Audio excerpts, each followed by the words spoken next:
il treno regionale delle ore 18:43 proveniente da Lorenzo Terme e diretto a Pianoro arriverà al binario 8, invece che al binario 3.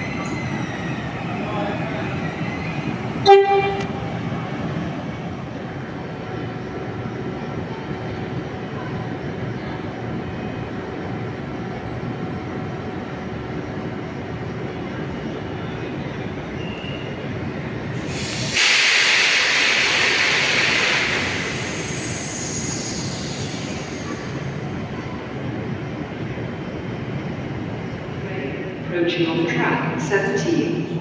Please stand behind the yellow line.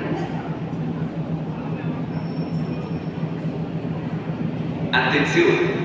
Informiamo che il personale di scenari LOXA, incaricato da Rete Ferroviaria Italiana, effettuerà alcune brevi interviste per un'indagine di mercato. Rete Ferroviaria Italiana ringrazia per la collaborazione.